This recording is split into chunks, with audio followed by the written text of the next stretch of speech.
Oh my gosh, we're so glad you're here. Welcome to This Could Be It with Michael Steger and Jodi Wellman. Conversations about making the most out of our time before we, inevitably bite the biscuit. Let's dive in. So, Jodi, Yes, another Mike. Monday down, one step closer to the end. Yeah, this How you could feeling be about it. that this What week? I think, what I think is that this could be it. This could be the bitter end. There's days when I'm like totally cool with that. I'm okay with it most days. Most Yeah. days, Yeah. I huh? mean, I have goals and aspirations, but don't you kind of feel like the goal is to get to the point where you feel like if it was to come today, the knock at the door with a scythe, you'd be like, I'm good to go. Ah, I mean, the goal is to be able to say that with a straight face, at least, because that is something that we both do, isn't it? Something we Yeah. both do. We get by the stage, we're like, "Oh, death, we have to be cool with it." Discuss, yeah. Right. But in real life, do you ever think you're full of shit? Um, I think I have to compartmentalize it a little bit. I need subdomains of bullshit to know which ones are full to the brim of bullshit and which ones aren't. Okay, so I had this experience recently. This may be too personal for our conversation, a very, very private conversation that will certainly never show up on YouTube. So yeah, there's like a lot of illness going on in the family. People were struggling, so it's kind of front of mind. And I mean, we could almost do an entire series just on colonoscopies, don't you think? I think that would be a sellout. Yeah, so I'd been having some indigestion issues, and I'd had my colonoscopy a couple years ago, and I was just checking with my doctor who does like, do you remember when they were doing Tough Mudders and Spartan races where people were like, you'd run a marathon, they'd also beat you with clubs and electrocute you, and you have to climb ropes and stuff like that, those adventure races? And you pay to do that. People pay to do that. He likes to place extremely highly in his much younger than me age group. So he's one of those athletes who is totally happy to run a marathon while being clubbed and climbing walls and like crawling under barbed wire and being electrocuted. So I'm always trying to not seem too frail, I guess, like just as a point of pride. I'd like to not be too feeble around this guy. And so I was like, I have some question. I can't remember what. Like, how do I sleep better on planes? Hint, hint. Can you give me some Ambien? Right. And he's like, well, we can discuss that in October after your colonoscopy. And I was like, what do you mean by colonoscopy? They said I'm good for another 10 years. And he's like, oh no, no, you're not. It says in here you're in the high risk category, so you're going back in a month. I was like, well, no one told me that. So I went from thinking I had a squeaky clean alimentary canal. There's a flashback phrase Squeaky from, yeah, clean. and to finding out why I've one potentially riddled with colon cancer. This is what Riddle. my mind thought. Right. So yeah, so I thought, wow, I definitely going to die from colon cancer within the next month or so, is my mind. I'm like, okay, this is very bummery. I feel kind of bummed about this. My poor kids. And I thought that I was like, well, what am I most sad about that I could maybe squeeze in by whenever the colon cancer takes me over, right? Yeah. Yeah. And I came up with one thing. And like everything else I didn't really give too much of a crap about. And that was like a Nile River cruise. I want to see the pyramids and Luxor and all the Indiana Jones stuff. I don't know why that's the one thing that is remaining to be done in my life, and then I can let slip the mortal coil. But yeah, that was it pretty much. And I was like, okay, so I didn't even know, I didn't even think I'd care that much. So I cared a little bit more when I really had give myself a nice head of steam that I Yeah. was definitely going to die. Generally speaking, I think I am okay because, um, not that I've got everything behind me, really, that I wanted to achieve or do or experience. There's a million tastes, smells, sights, sensations, sounds, even, I suppose, that I'd like to get to in my lifetime. But in general, I don't think death is scary. I don't think suffering is fun, but I think death is not a big deal, right? Mm. For me.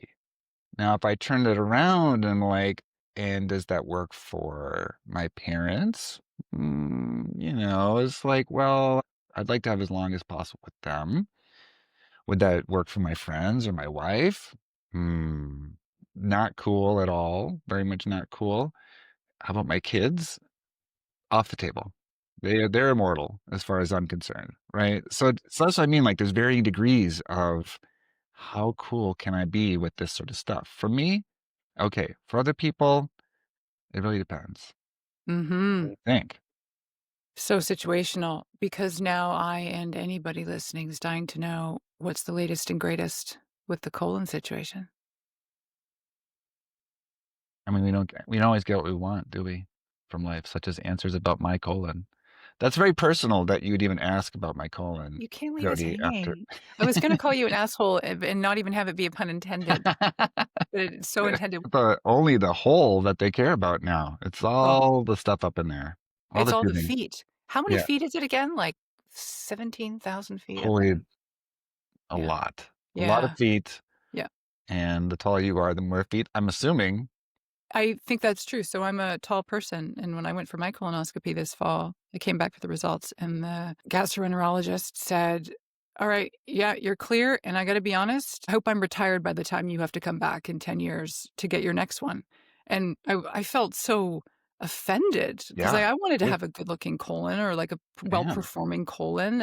can't wait to visit again. I know. And he said, "No, that was a really rough colonoscopy." I was like, "For you or for me?" Because I felt fine. I was knocked out. It was a good time. Anyway, apparently I had a long and arduous colon canal. So that's what happens when you Wow. fall, he said. Maybe Yeah. it's like a couple too many right angles. Um, Yeah, and I'm wondering that might have been a slight overshare, but, well, well, you're stopping me from a very massive overshare. So we'll have to come back to this because I actually used research that I teach about in my positive psychology courses to determine my choices in the follow-up colonoscopy. what? Mm, cliffhanger. Are you leaving us hanging? Yeah. Hot damn. Alright, well, now at least 3 people are gonna come back for the next show. Yeah. Can I go back to the point, though, where you're thinking concept of death, totally fine, good to go, and then you have this shake up, wake up of you are actually potentially riddled. So back to the thing that came to you was the Nile. This is where it's one of those things you can't anticipate, right? Like, what is gonna be the thing? Do I wanna curl up? So what do you think was behind the Nile? What's that about for you? So, it's interesting because I think I'm not going to answer that question either. But no, I'm kidding. So one of the things that I think came up, and I wanted you to think about this as well, because what strikes me is there is a huge difference in what I think I would like to be doing most of my days and those kind of peak experiences, right? So I don't want to necessarily cruise up and down the Nile every day for the rest of my life, even though maybe I do. I haven't tried it. I doubt it. It feels like a lot of work somehow. Sandstorms, like bullwhips, scorpions, maybe. I don't really know. But it could be a lot of work. And maybe I'll start pining for the good old days of just sitting around being stressed out about emails. So I don't know. The piece about the Nile is like I just kind of always thought I would. And there's a lot of things I always thought I would. But this one felt like it was a little bit of an irreplaceable experience. I mean, Mm, I couldn't do a mini swap with other things that I've seen. I mean, yeah, I've been to museums and they've like ripped things out of Egypt and stuck them in the museum for me to take a look at. yeah. It's not the same. I've taken pictures, selfies with mummified cats, like most normal people do, and it's not the same sort of thing. And there's Screensaver. something about that. Yeah, Mm, like mm. Egypt, ancient Egypt. Okay, the back to the point you said about peak versus day to day, because I all the research has Yeah, let's. proven that when life becomes scarce because you have either some brush with death or even a perceived one is even the mundane stuff. So I can think about a woman I used to coach her years ago, Christia. She was in her early 40s and she had breast cancer. And when she found out that it had come back and it was pretty dire, she said she was savoring her days so much that she would go and just love her time at Home Depot, walking to look for a certain kind of light bulb. And for me, that's like an exquisite torture. She would be walking to the grocery store and would get one of those little ice cream sandwiches and I'd just leisurely walk back to her loft and eat a sandwich and think, I'm living the shit out of this moment, and these are the things, the mundane moments, right? The things that we just overlook or we're even annoyed by. And so I don't mean to lead the witness, but what was your experience in this? I've got 30 days till my colonoscopy. Did you find an interest in the mundane? Well, I was really lucky because I've been having a long and protracted midlife crisis, which really kind of this is funny. Crisis makes you laugh. Good. Well, maybe just my crisis. Certainly, every single painful thing I've shared has made you laugh, so that's fun. But yeah, so I've been having this beautiful midlife crisis. Mhm. Um, Not typical, I don't think. It doesn't really map onto what I saw on TV, but it was a lot about like what did I think that my life was going to be like? What did I think I was going to be doing? What was the what were the sensations, the peak experiences, the regular experiences, the sounds? What kind of life did I think I was going to be having? Last time I thought about this before the momentum of life just took me away, right? And that's the gap that the gut check, literally, about my colon and whether I was running on borrowed time or not. That really aligned with what I was already trying to figure out how to do. I mean, it ends up being a balance, like a lot of different things, but I have a feeling we're going to explore that. How do you balance things, make choices when you can't have everything of everything at the same time? A lot, right? But for me, I'd already been in that space of, well, there's certain aspects of the life that I live today that I love, certain aspects of life I live today that I don't like at all. And a lot of things missing from day to day life, or at least weekly life or monthly life, that I've got to figure out how to get. And so Mhm. the Nile River wasn't one of Mhm. those things. Just the last kind of experience that I haven't had Mhm. that I thought really was an incomplete, it's a really incomplete thing that I've done with my life to not have cruised that Nile. Yeah, Yeah. if that distinction makes sense. So all the stuff that otherwise was on this list of things that you know, the mundane things that I would relish. I mean, I can relish some mundane things, but I'd already decided that I wanted other Mhm. mundane things than some of the Mhm. mundane things I already have. Mm. I want a lot of revelations. I mean, this is what's great about being neurotic is you Mm. overthink everything all the time. So There are benefits. I hear you, and will benefit through you too, because I have so many questions. Your point you said about the midlife crisis.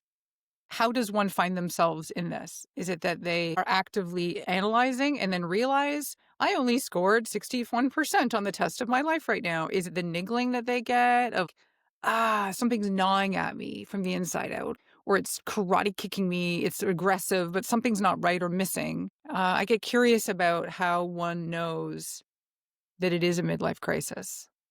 are you asking for a friend or are you wondering if you're in a midlife crisis right now?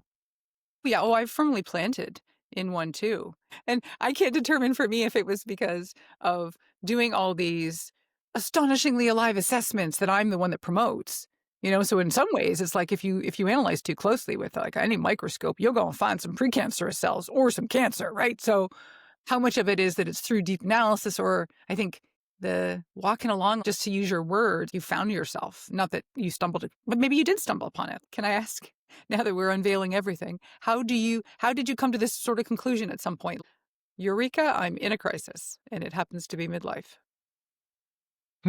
Well, I mean, as not to reveal too much about my age, but it's probably overdue for midlife since I don't think I'm going to double my years. That'd be a little bit unlikely, but certainly not the typical life expectancy for an American, which is 18 years. No, we're not doing great, but we're still doing pretty good as Americans at being alive for a while. But for me, it's an ongoing project. That is part of what makes life meaningful is trying to decide, is this the life that I could be living, should be living, want to be living, and what's it really doing? Like, what is this life really doing? Right? Yeah, so here's the question. How do you move from it being a really healthy, inquisitive nature where meaning is sought and found and elusive and grasped ongoing versus it being, though, fuck, not where I want to be? Where's the line between inquiring and crisis? At midlife, that's when it goes from inquiring to crisis. Okay, because now it really matters. Yeah. Well, I think I like this, and it reminds me of something I read recently. So one of the nice weird things about a midlife crisis is that I think that a lot of what precedes it is sleepwalking, right? Or routine, or sameness, or obligation, or habit, or I'm just doing this for now, but there's no end date in sight, right? So I think my gut is like it kind of comes at a time when, wow, I said I was going to do this for blank number of years or blank Mhm. number of months or until this thing happened or I achieved that benchmark or whatever. And then I was going to go do all those crazy things I want to do when I was 23 years old, right? Then I go to the Nile. I didn't want to cruise the Nile. I probably wanted to like walk across Egypt back then or some much stupider way of getting around, right? But like that's I think the trigger for it. And Mhm. so let me say what this reminds me of and then see if you have any reactions to this. One of the ways that I try to have a less pointless life, and I don't know if this is makes it meaningful, but it feels a little less Yeah, pointless. I'm writing down less pointless. This is good. Keep going. Yeah, yeah. I mean, it literally has the word less in two words twice. So like they cancel themselves out. A point life is trying to read books that are hard to read for me. Easy to read for some people, right? And so I've been on this little quest for a while since COVID. I realized in my life, in my work, I'm reading and writing all the time, mostly what people would consider to be boring stuff like research articles, including my own. I'm not casting aspersions on any particular writers out there. I get so bored actually writing research articles that I intentionally let things go off the rails at times and see if they stay in the article or not. I don't know. I don't care. Gosh, I love this Right. so much. I just can't do it. I've got a little bit too much impatience with pro forma stuff. So I decided I was going to read some of these old books that all these smart people seem to assume that I've read already. And I started with Anna Karenina Ah, by Tolstoy, which not only is extremely giant, but also sucks, right? So it's very boring. Essentially, nothing happens other than, I guess, people have affairs and ride trains. And then I did like some farming scenes in there. That's about the it. farming. Well, there was a throwing under the There was train, one throwing under the train. but not for you. Not in Karenina, not specific for you. Well, you just gave it away. What's going to keep people reading all 753 pages or whatever? But it gets cited a lot in psychology and especially happiness and positive psychology because it says, I think of the opening. Is it the opening line? Mm, This is where again I reveal that mm, maybe I'm not as smart as I think I am. yeah, Right, just like slightly. every happy family is happy the same way. Every sad family is different or something like that. Unhappy. So I was like, okay, I can make it through this miserable, god awful thing. What else do I want to do? I want to read everything that's ever been written about plagues. Right? We were living through a plague. I was like, let me lean into this. So I start with The Plague by Camus. I decided to read The Divine Comedy again. I read, Decameron by Boccaccio. I read Journal of a Plague Year by Defoe. Like, I'm just getting all plaguey with it, and I was like, oh, I can read real books again, kind of. I mean, reading 7 or 8 at a time, including at least one that's a little bit silly, just because I can't focus anymore. Can't focus anymore. That's everyone says no one can focus anymore, and I believe them because I can't focus anymore. But one of the books I picked up recently, based on a history podcast, that's what I listened to, was Herodotus, The Histories. This is the earliest, very first supposed historian. I mean, stuff had been written down before, like Homer was before this, and Virgil was before this, and all sorts of things like the Tao Te Ching was written before it, all that sort of stuff. But like Herodotus was supposedly the first person who decided things get forgotten. Maybe we shouldn't let that be forgotten. So he wrote this giant book about mostly the Persian Wars, like when Persia attacked Greece. This led to the 300 movie stuff, right? And I do have to interject that this book was the crux of the movie The English Patient for the other Hollywood fans in the room who are not necessarily reading big tomes of philosophy. Keep going, though, All please. right. I'm going to guarantee that if you read at least the translation I have, which is Oh, this one Homer. from Oxford, translated by Robin Waterfield, it's hilarious. It's hilarious and bonkers at all times. And I mean, you just have to be prepared for some strange observations. But once you are, it pretty much is hilarious. On the podcast, this historian is talking about how this was the book that got him interested in history when he was like 9 or 10 years old. Like I held it up. It weighs 1,000 pounds and it's 1,000,000 pages long, and it was translated from ancient Greek.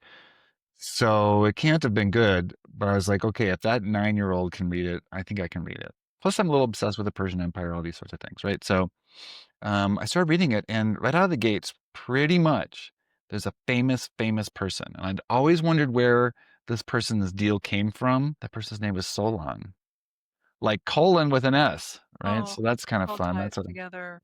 everything ties together, especially a colon. So this is Solon, Solon, I guess, and he had a maxim, and you might have heard it: count no man happy until he's dead. That irks me. Tell me more. Tell me Oh, more. Why are you so irked I'm going to about just? call him Solon because I want it to rhyme with colon with a Okay, statement like this is that. already part of the big debate, then, huh? This is Okay, already controversy ensues over your Herodotus. I say Herodotus also. I will not say Herodotus. I don't know. it's strong about these pronunciations. Well, pronunciations, yeah. Um, and like, count no man happy until he is dead. Also, Um, women and non-binary, let's say. yes, fair. So I'll be literal, then is the implication we can't be deemed happy on the outside because then there's an implication that there's judgment. Happiness is not possible to be judged until we're at the end, that it's all about the totality. Say more about what you've learned from Solon, not Solon. I think it's interesting that you already have objections to Solon, but they're strong. And I think, okay, I'll say what the most literal interpretation is, and also how bothered Croesus was about this. You know, good old King Croesus of Oh, Lydia very well. invented money, or maybe the king before him did, but he was, he was the richest person on earth. And he has this conversation. This is how Solon comes in, because Croesus is part of a really, really long chain of events for why Xerxes and the Greeks fought those 300 battles, the battles of the 300, right? And Sparta and all these people. And so Herodotus's project seems to be to say every single thing with every possible cul-de-sac and side quest possible about how that war happened. And he starts really long in advance of it, including we have to understand Croesus's mindset and his decisions, because that did this and then that did that and then that did that and that did that, right? So, well, if we take it really seriously, and Solon tells a couple stories that make it seem pretty clear that he takes it seriously in a kind of a Mm, humble way, we can't even decide if we're happy, hmm because by the time we have all the information is in, we're dead. Right? Which is an interesting counterpart to the happiness culture we find ourselves in today, isn't it? It is. Yeah. And maybe that's where I bristle because I think maybe I don't want to identify in that frothy, fizzy way of it's all for the moment, like the difference in the well-being world of the hedonic happiness versus eudaimonic. I love some good hedonic happiness over here. And it goes back to maybe even our conversation about enjoying the mundane. It could be the mundane, but it could also be something that's a bit spicier and snazzier and more exciting, but it doesn't have to be because I don't have an appetite for that for long. It could also be the eudaimonic, like the deeper good stuff, which I think there's more of a leaning towards in a lot of this history about more of the emphasis on good character and Mm. virtues and things that would be more tied in with eudaimonia, I think you'd say, right? So maybe my leaning is more towards the belief that we can eke out really great happiness moments, even in 5-minute increments that are just like recognitions of joy. And I feel like there needs to be a continued, campaign for making life happen with agency. And maybe I'm just impatient. Maybe I'm taking it too literally, the idea that you can only assess it at the end. So what we're waiting for what? Well, Because I by the don't time you know. get assessed, if you're happy or not, you're dead, and chances are, being dead, you won't have that much of a reaction, whether someone deemed you to be, "Yes, that was a happy man or a happy woman." Full vampire style, come right back at him. Okay, so it's interesting because you jumped to the end of Anna Karenina almost irresistibly, didn't you? In when I mentioned the book, you already were like, and there's that cool thing where she jumps in front of a train, um, which I think was pretty close to the end. But the end was, I guess, kind of cool. He jumps in front of a train. That's a way to go. But Solon would not have been particularly impressed by this. So it's interesting because I think a kind of happiness that would make Solon happy or satisfy his idea is not at all how we think of happiness now, right? So he gives two examples of King Croesus, the richest, most powerful person in the world. Literally, it spent several years just sending gold and treasure to various oracles so that when the time came, he could budge to the front of the line and get a good answer from the oracles about various things he wanted to do. He actually ran a randomized controlled trial of oracles, which is a cool thing to do. As one does. We maybe in an episode about the future, like how's the future weigh in on our happiness? We can revisit Croesus' attempt to test the oracles. Yes. There turns out two passed the test, all the rest were bullshit. So, but anyway, Croesus was also an interesting character. Asked Solon, who's the happiest man in the world? Now, I keep using the word man, and if you read the histories of these ancient peoples, almost all of them were not great times for women. Mhm. Yeah.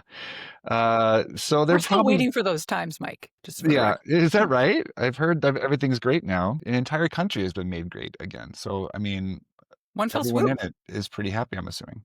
But we'll find out when the country dies if it's a happy country, I guess.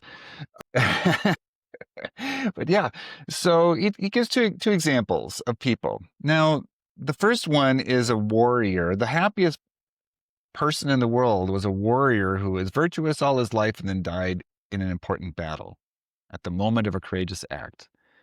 King Croesus, being extremely rich and he thinks pretty cool, says, okay, is furious about this answer already. So he's a little impatient, but he's like, okay, well, who's the second happiest person in the world? Mhm. Mhm. Not only does Solon like not name Croesus, which you gotta give props to Solon. He's like a pretty cool dude already. But he he names two brothers. So like the King Croesus was hoping he would at least be second happiest, and someone like already just like nudges two other people ahead of him. So Yeah, he's at yeah. best fourth, and no one cares about being fourth, I think, probably. Right. No So he's podium talking with fights. these two brothers. I can't remember the circumstances. This is why I brought the book just in case, because I really was excited to talk to you about this. Because I want to know what you think and then tell you you're wrong, of course, as you're waiting to do for me. All right. And then these brothers were something happened. Their mom had a heart attack or something like that. They're like, hurry up, we gotta get her to the doctors. I guess they probably had doctors back then, healer, whatever. And so they stick her in the cart, and then the oxens die. The oxens that are supposed to pull this ox cart die. So the brothers strap themselves in, and apparently it's all uphill in the snow Mm. against the Mm. wind and Yeah. yetis and all these other terrifying things. And they get her to the doctor, and their hearts explode and they die. And they were the second and third I guess tied for second happiest people in the world, according Mm. to Solon. Mm. So that version of happiness, Mhm. you'd have to really be gratified by doing the right thing, Yeah. right? And Yep. it doesn't matter how you really. I mean, in order for our version of happiness to work, you have to be like, you know what I really love? Mhm. I love dying while Yeah. dragging my mom around in an ox cart. Yes, I for hope I get to do that as my very last thing. Not like go on a River Nile cruise, but like strap myself to an ox cart or die Mhm. in battle or other things like that. So Mhm. our whole idea about am I happy Yeah. would be answered. I mean, is your life looking good and are you Yeah. doing good things? It's very Right. external stuff. It doesn't matter how we feel about it. Yeah. That does strike me as the days of old and how they've evolved, and maybe now it's evolved too far where we don't give a shit about character or Yeah. virtues. However, when the pendulum's swinging, where does it sit best? if there's an answer to it. To be seen as like to die in a noble battle or a noble mission, that's nice. But I'm still tangled up in today's version of the connotation of happiness. And isn't it just an interesting note that the story of the rich old king wanted so badly to be seen as and to be deemed happy, and how human that still is today, right? The posturing about if you feel it, then just feel it. Why do you need to be anointed? Why do you need to win the happiness awards? Or in our version today, what is it like on social media? Like, oh my God, she looks so happy. She's on a beach. Is it I like think you stumbled on a great idea. Our podcast now will issue happy awards to people. Yeah. What do you because they think about have to that? be dragging their dead mother up a hill? If you've See, dragged your no, the whole mom, point was that they saved her life. okay, Yeah. sorry. You wandering Well, around with dead bodies just is not good enough, Jody. Just ask okay, your but if mother. you have a dead mother and you resuscitate her, you'll get 2 happiness awards. And you'll be As like, "That long as was you not a die happy at the moment, moment." she takes her breath, and that's your last breath. I Okay, mean, you being the meaning man, you've written the freaking books on it. The trade-off between meaning and happiness in our world today as we see it, because so much of the stuff that we've just described, these examples of the dragging, the battle, the stuff that is arduous, even you describing your peak moment in an imaginary 1 month left of sorts of doing this hard work of you didn't say rowing, but I imagined you rowing. no, definitely not rowing. Sitting on the upper deck and looking out over the vast ancient desert where humanity, blah, blah, blah, Okay, well, dynasties, you et used the cetera, et word hard cetera. twice, so I just literally glommed onto this anaconda scene where you're in the water. But anyway, the things that we I would be a happy person if I died fighting a croc. Let's use a native species, a Nile River crocodile, and I saved my family's life by like choking the crocodile to death on my head or something. I don't know. Like right. that's a good happy death. But then would you be deemed happy Yeah, dying that way? yeah. Would that be He a good died death? doing what he loved, saving his family's life from crocodiles. Always a secret crocodile hunter at heart. That's what he really wanted. Yeah, and he wasn't even killed by crocodiles, Steve Irwin, right? No? No, he was playing with a stingray, and somehow it barbed him right in the heart. Yeah, stingrays are like not aggressive creatures, so it was a total fluke. Anyway, that so he probably, gosh, did he die a happy death? Like, he wasn't doing anything particularly noble. He was probably filming a TV show. Maybe that made people feel better about animals or something. I don't really know. Yeah. But you had Yeah. another point in there about difficulty, I think. Yeah. Meaning versus happiness trade-off. Thanks for remembering that. Yeah. What do you think about that? 'Cause that ties into this whole definition. Yeah. Yeah. Well, I mean, it doesn't have to. If it was easy to do the right thing for you, and some people live their lives like the one of my favorite, I should read more just in case he says something crazy that I have to defend someday, but one of my favorite philosophers is Epicurus, Mm, right? mm, He was a hedonist, mm. and philosophy was reviled in the 3rd century by Saint Jerome and other Christians for being extremely licentious and ungodly, right? Like Jerome was sort of spreading rumors, I think, that, Epicurus was telling everyone to have sex with pigs and little boys and all these other horrible things. Now, uh, Epicurus specifically says that happiness is not about having sex with little boys. So that's a bad slander. You didn't say anything about the pigs. Did not, he did say like it's not about enjoying fish, but it's understood he meant eating them. Okay. We're going off the rails here a little bit, but like, so Epicurus basically said happiness is avoiding pain, which feels very hedonistic, right? Yeah. Yeah. But pain comes from basically losing things that are important to you. And if everything that's important to you is something that's within your abilities and your control, then you can't lose it, right? Until the end of your life. So basically, his was a model of self sufficiency and valuing things that are actually important. So his ideal day is like being self-sufficient on his little farm somewhere and having Mm, great conversations with friends. mm.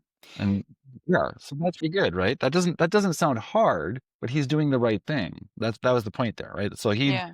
formed himself into a person who doesn't need chocolate, doesn't need a Hmm. Rolex, doesn't need followers, just is sacrificing all that other stuff. So everything he's doing feels like the right thing. And then whatever minute that he dies, probably he's cool with full on.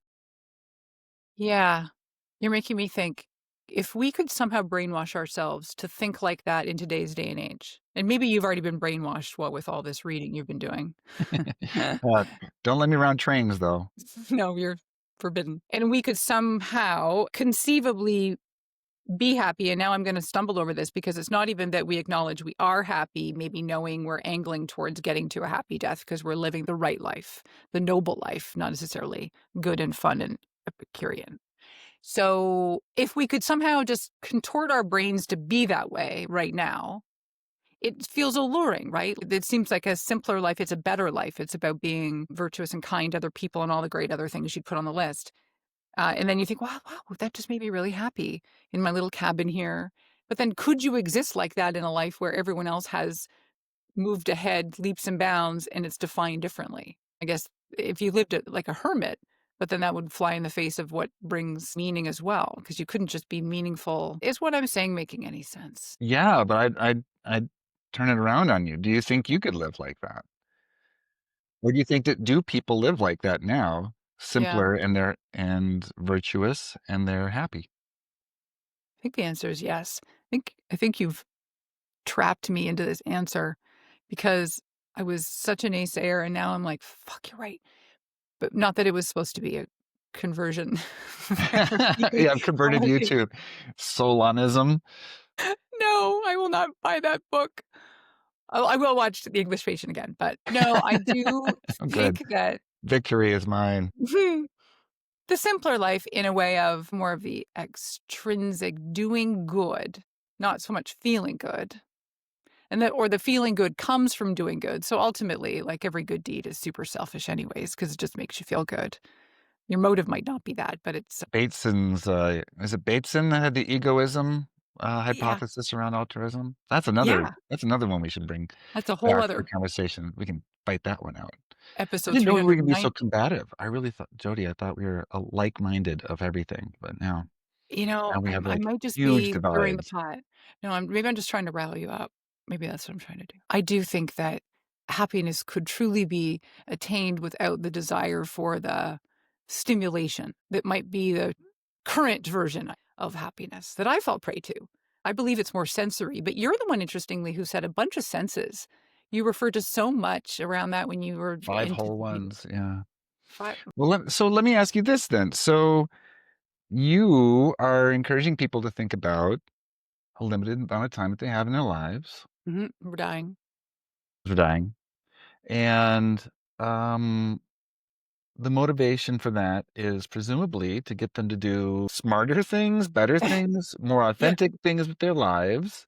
So, clearly you're not advocating for people just to do everything on someone else's list, right? So totally.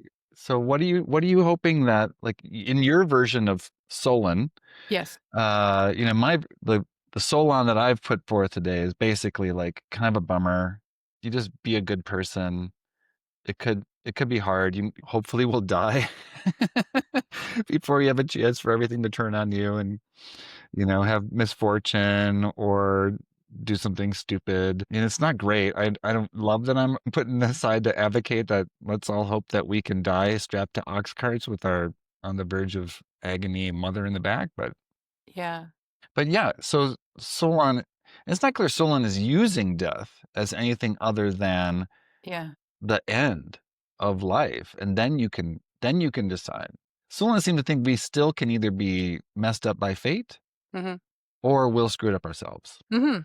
Right. So that's basically the role of death, but you're using death really Yeah, differently. I want to know more yeah, about that. yeah, I get super excited by, just to be clear, like, not dying or not that Anna Karenina ended in the way that it did because it was about death, although actually that's yeah, maybe the end of a bad book. That could have been a good thing. But the motivation that can come from it, and it's funny because the plot twist I think about you talking about all this ancient stuff is, like, mortality was a motivator for morality in many ways. Whereas Mm. I'm less interested in morality, not at the expense of it because I don't enjoy it. Oh, funny story. I was once on a podcast and the podcaster thought that I talked about morality as a motivator to live better. And she kept asking me all these questions about morality. And I was Is like, it why? Like, mortality? right. And it's slight difference. Mortality is a motivator. Anyway, my version, and this is where it might go into the category of the very rich king, but not really, is using the end, the ultimate deadline, as this ticking time bomb of well, I better get on with it. And that leads to vitality, like having a greater sense of, I'm going to get on with these things that I've determined matter to me.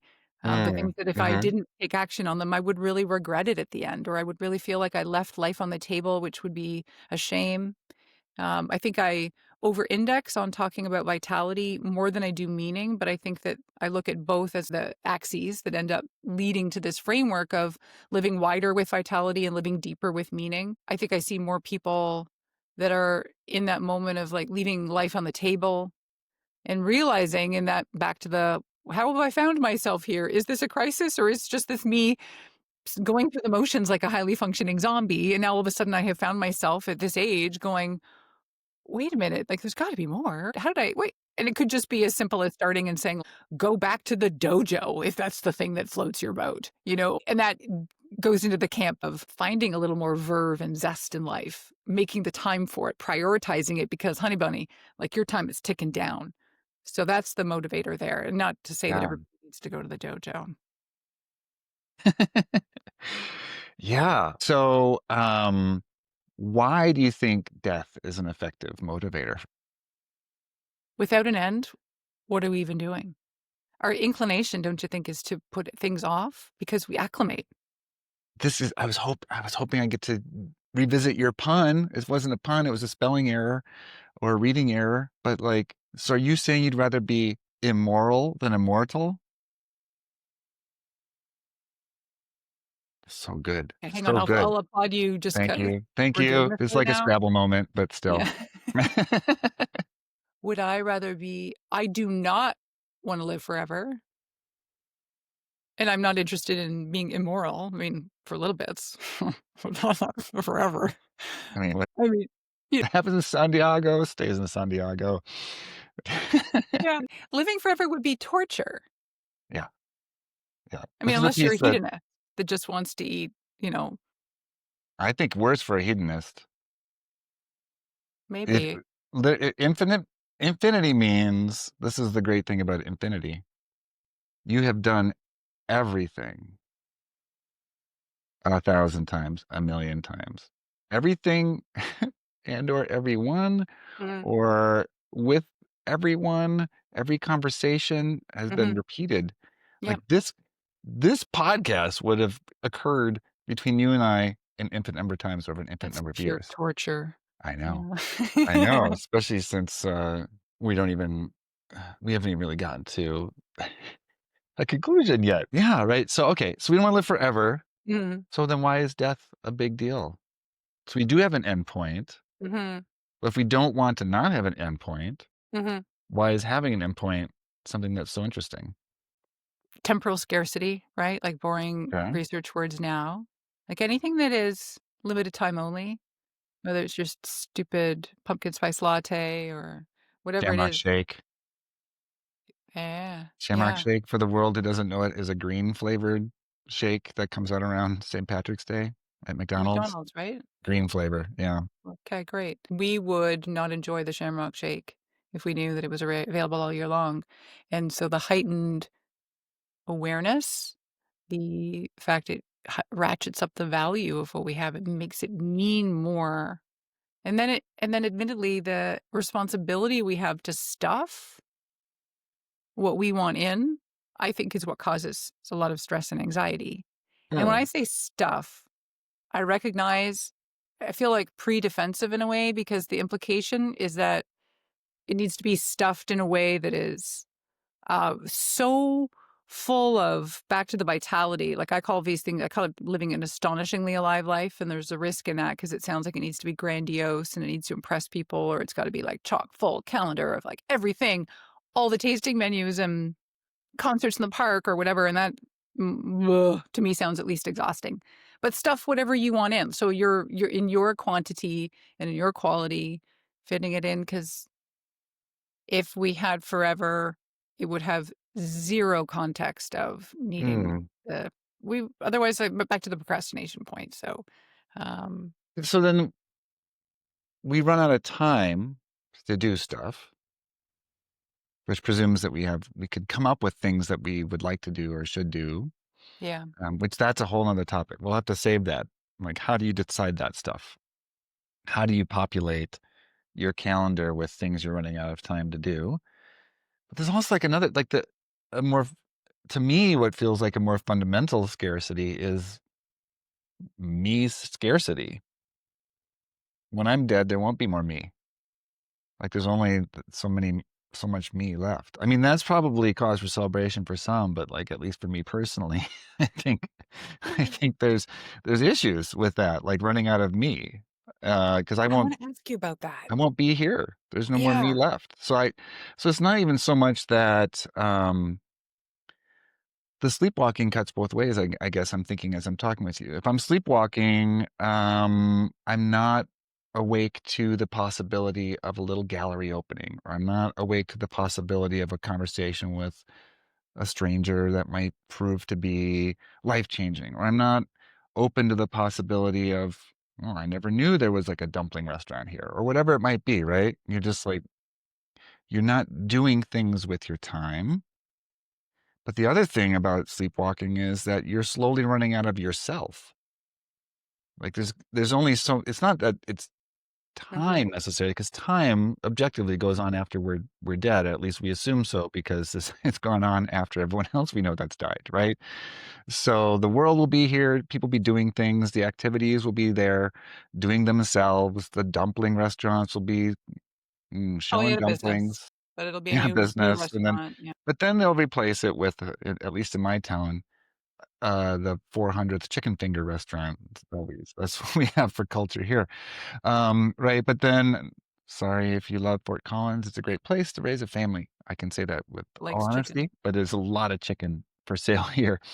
Right. But then also, like, it's hard to parse apart, but like, me is not only what I do with my time, Mhm. me is the thing that is experiencing existence. Mhm. And if I'm sleepwalking, the Yes. existence I'm experiencing is thin and amorphous and disappears as if it wasn't even existence. What do you think Okay, about can we that? okay.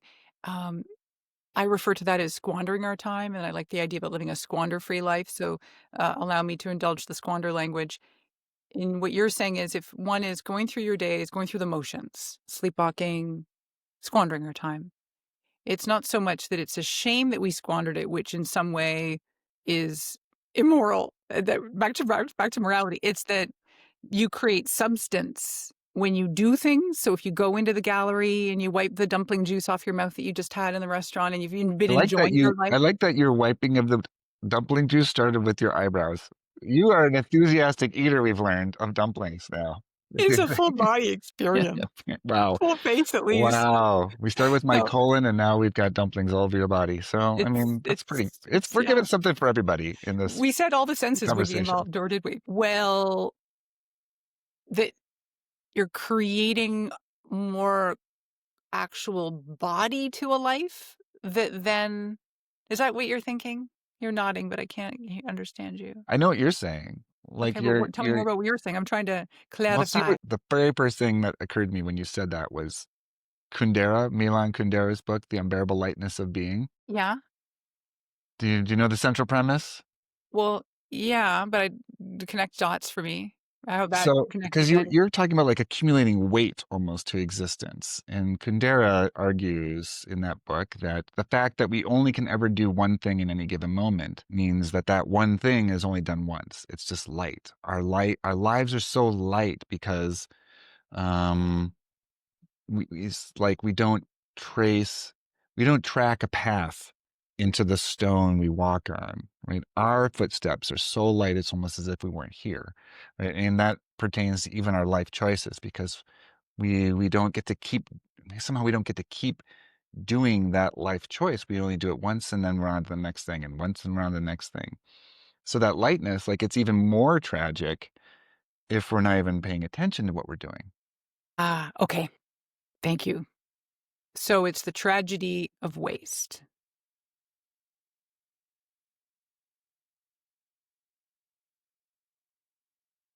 Well, isn't that what is that's what squandering means basically, right? Yeah. Hmm.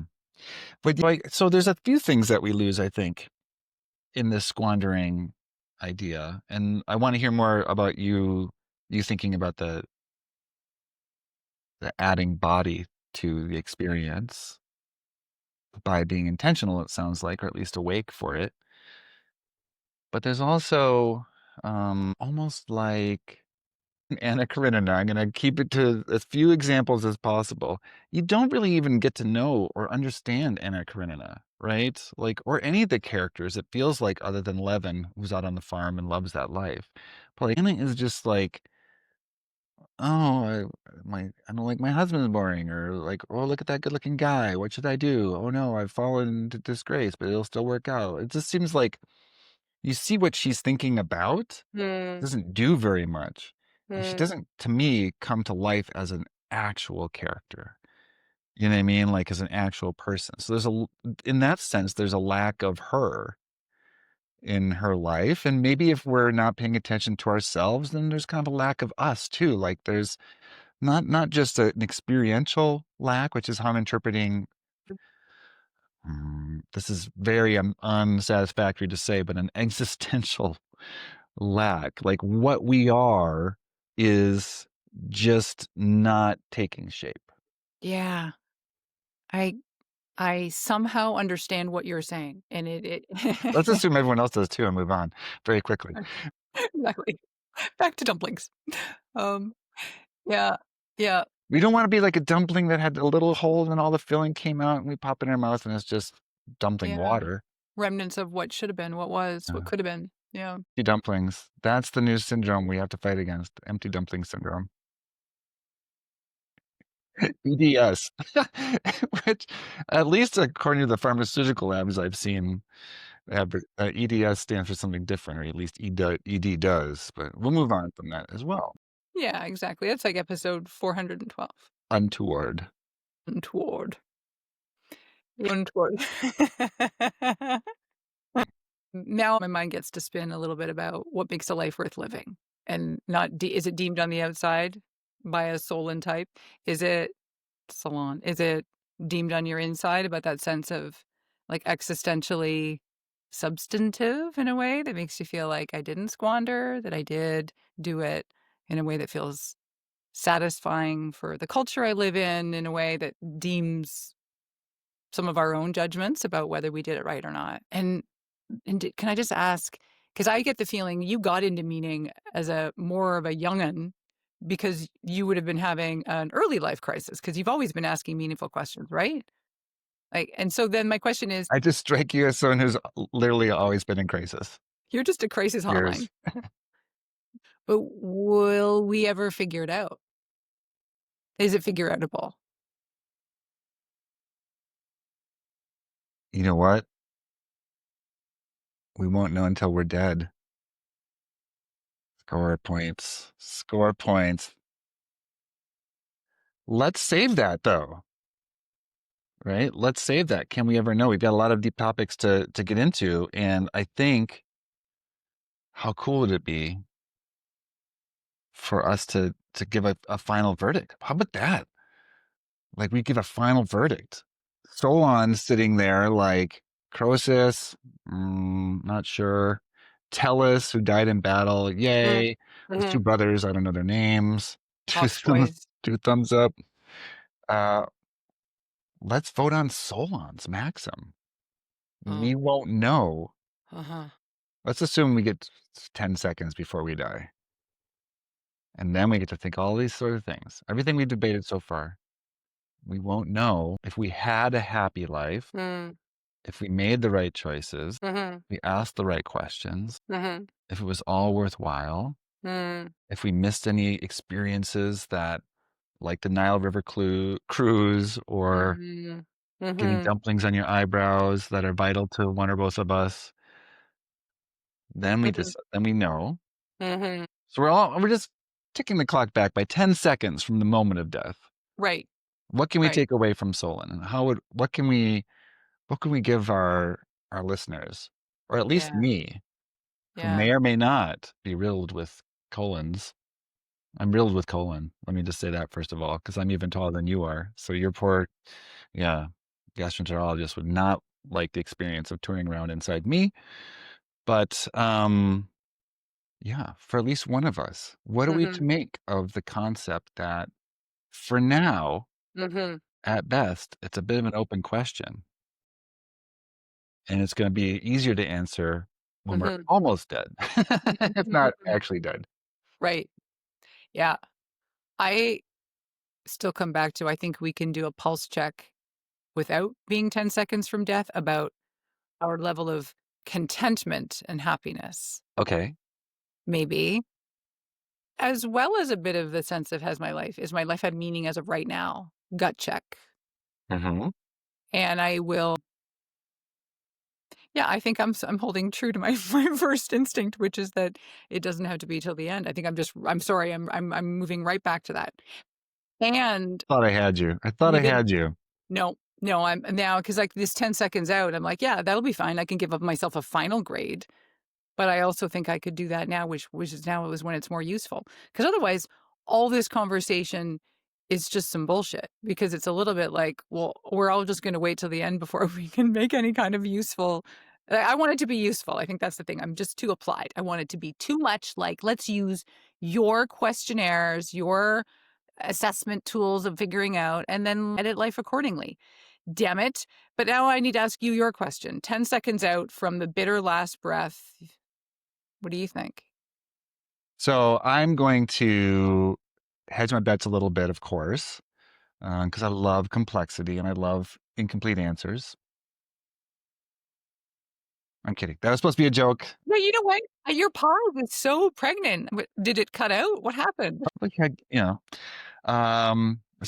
and I do like non-answers. It's my favorite kind of answer is a non-answer because then it allows even someone like you who doesn't pronounce words correctly to be correct. But I'm going to say Mm. this because I It's a really good want this to be a professor tool takeaway. of yours. Yeah. So take a pulse, right? Yeah. Like how are you doing right now? Mhm, How are things going? Like don't mhm, overthink it. That's probably mhm. our natural state is to not overthink. We're mostly animal with just a little bit of like supercomputing angel bits crammed in our heads and guts. So mostly we should be able to function like animals a little bit, but we should be paying attention to some of the signs of things going well or things going poorly. Don't overthink it. Maybe Yeah, this yeah. is this is a hypothesis. At the same time, though, I think you can quite easily come up with different answers if you think, if you disagree with this, it puts you in a real problematic book sales scenario. But if you imagine that you're running out of time in your life, maybe even down to the last 10 seconds, it could provoke you to think differently. Like if Solon is right, if we can pull Mhm, any bit of mhm. other than the fact that he pissed off the world's most powerful man, if we can Yeah. if we can pull any sort of fun out of this annoying, extremely dead Greek man, maybe it is how do things look if Yes. I just was imagining this really was it, that this could be it. Does that change how I think about what's going on now and how I like my life? You just converted me. All you had to do, not just mention the book, but all you had to do was mention this whole idea that it the stakes are higher, right at the end for us. Like we can't possibly know, as much as we talked earlier. We could get on a stage and talk that live before you die, create me all the things we talk, but in that moment. So I will now see and say, yeah, that last 10 minutes will be the real wake up of, whoa, like I really did this, or whoa, I really fell short of that. But we owe it to ourselves to try and do those little mini versions in advance. But all right, I'm conceding, I'm giving you that there's 1/700th of value in this philosophical maxim. Well, with that total victory in my pocket, I declare this could be it. Amen, sir.